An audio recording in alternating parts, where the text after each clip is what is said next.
Programa Bacana Especial. Oferecimento YI Amada. Completa sua vida. Clean, Gestão Ambiental. E FIEPA, Federação das Indústrias do Pará.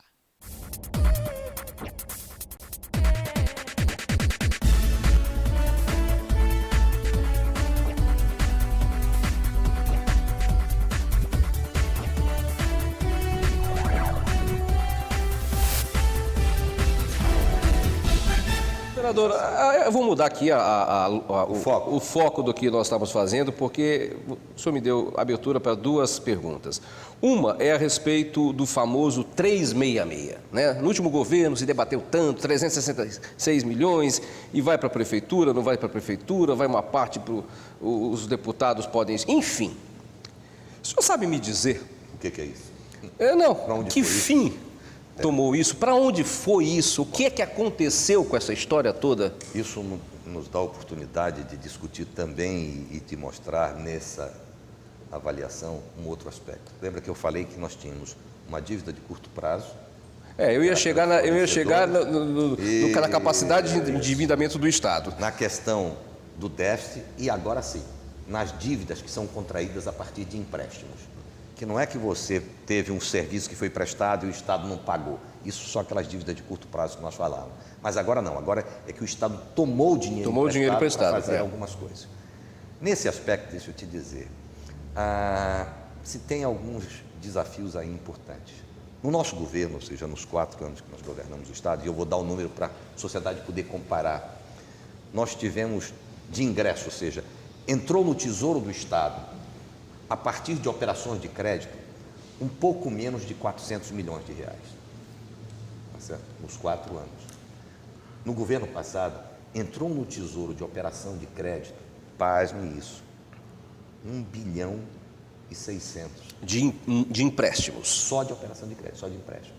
1 bilhão e 500 e tal. Então, veja, entrou de operação de crédito alguma coisa como 4 vezes mais do que nós procuramos tomar de empréstimo quando fomos governador. O número é para a sociedade de novo comparar. Certo? Só que tem um problema na operação de crédito que também o cidadão comum sabe muito bem o que é. Não basta você tomar dinheiro, depende das condições em que esses recursos são tomados. Mas o governo vinha pagando esses empréstimos? Não, porque exatamente ou existia existe o seguinte, dívida de empréstimo? Não, tem a dívida de empréstimo, mas não é essa que é a questão. Essas operações de crédito que os governos fazem, elas têm o que é chamado de carência, certo. Que é um período onde o governo não paga o principal. Paga o juro. Algumas vezes paga só os serviços da dívida, só e tal, paga juro, tá, mas não paga o principal. Isso aqui é 2 anos? Pois é. A maioria dessas operações sempre se busca fazer com um prazo relativamente largo para que aquele dinheiro que foi tomado, ele seja investido e o investimento que foi feito com esse dinheiro possa render, tá certo? Benefícios para que você possa pagar. Se fez operação de crédito no governo passado, com 6 meses de carência. É isso mesmo. Se tomou recursos emprestados com 6 meses de carência. Mas esses recursos, eles vêm sendo pagos? Não, porque, por exemplo, se o senhor chegar no banco, eu chegar num banco... Não esquece, se tu tem 6 meses de carência... Tem recursos que eles tomaram no final do ano passado. Que aí ainda vai começar a vencer. Certo. É por isso que, para você ter uma ideia, quando nós deixamos o governo, o Estado pagava dessas dívidas algo em torno de 280 milhões. Tá certo? Hoje paga quanto? Eu vou ter que pagar esse ano 540 milhões, no mínimo. De dívidas de empréstimos feitos. Agora, qual é a sua capacidade, a capacidade do Estado, de endividamento ainda? Essa é uma boa pergunta. A capacidade de endividamento do Estado é boa. Para vocês terem uma ideia como esse Estado tem um potencial interessante. Onde é que está o problema? Não está na capacidade de endividamento, está na capacidade de pagamento. Certo. Tá certo? Não adianta o senhor fazer um grande empréstimo e não conseguir pagar. Por que está na capacidade de pagamento e não da de endividamento? Porque não é o fato só do 1 bilhão e 600. É que esse dinheiro foi tomado sem ter o cuidado de que o pagamento dele se diluísse no tempo de forma a ser compatível com a própria arrecadação do Estado. É como se você possa pagar. Claro, é como se, na verdade, o cidadão tomasse um empréstimo, né, e dissesse o seguinte: bom, em vez de diluir, eu posso pagar 5 por mês. E ele resolve dizer que vai pagar de 4 parcelas de 20. Tá certo? Tomou 80 mil empréstimo. Ele dizia, não, eu podia pagar R$5 por mês. Não, eu vou pagar em 4 parcelas de 20. Não vai pagar.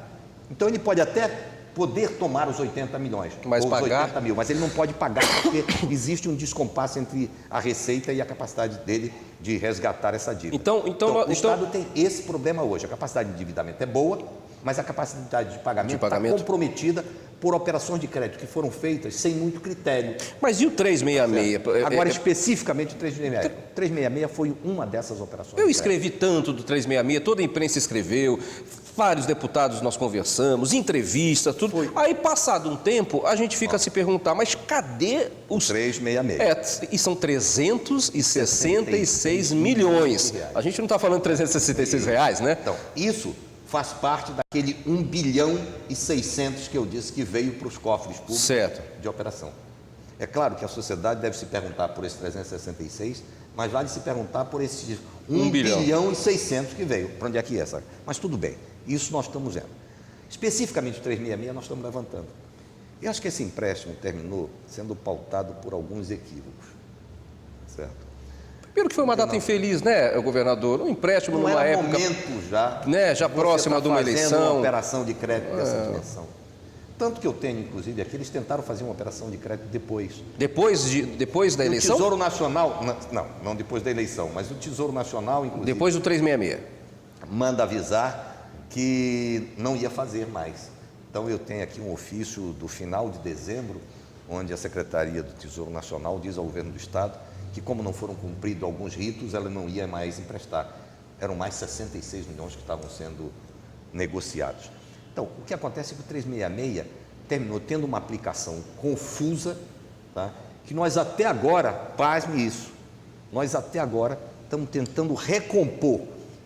Saber porque tinha um programa de aplicação, mas esse programa de aplicação não foi seguido. Não foi. Tá certo? Tinha uma história de distribuir para os municípios, isso. A maioria dos municípios disse que não recebeu. Alguns municípios tinham 9 milhões para receber, receberam 300 mil. O senhor vai fazer um levantamento para saber para onde... Nós estamos levantando tudo, nós estamos fechando esse levantamento todo e vamos disponibilizar isso também para a sociedade. Vamos saber, então. Tá, até porque, qual é o problema dessa história? É que essas operações, elas terminam sendo casadas com a aplicação. Se você desvia a utilização disso, o Estado tem que se explicar sobre essas coisas para quem ele tomou o dinheiro emprestado. Né? O que é mais grave, a última parcela veio já ao final do ano, já depois da eleição, essa coisa toda. A penúltima, na verdade, porque foi dividido numa parcela maior da metade, de 180 milhões, e uma segunda de 90. Então daria 270 e ainda tem uma parcela para vir de 90 e poucos milhões. Nós estamos dizendo, peraí, vamos primeiro ver o que foi feito com isso aqui, não adianta vir dinheiro para cá agora se a gente não sabe o que foi feito com esses 270. Os 180 já tinham sido distribuídos, aí entrou uma parcela de 90 e a sociedade acompanhou, inclusive, que a Justiça mandou bloquear essa parcela. Porque já era final de ano, final de mandato, não tinha por que usar essa coisa toda. Bom, pasme também com relação a isso. Esse dinheiro foi mexido. Os 90? Mesmo tendo sido... Mesmo sendo bloqueado? Bloqueado. Né? Foi mexido. Bom, então daqui a pouquinho, depois do nosso intervalo, o senhor vai me dizer aí qual a informação que o senhor tem a respeito desse dinheiro aí. Claro. Nós vamos para o intervalo e voltamos daqui a pouco com o governador do estado do Pará, Simão Jatene.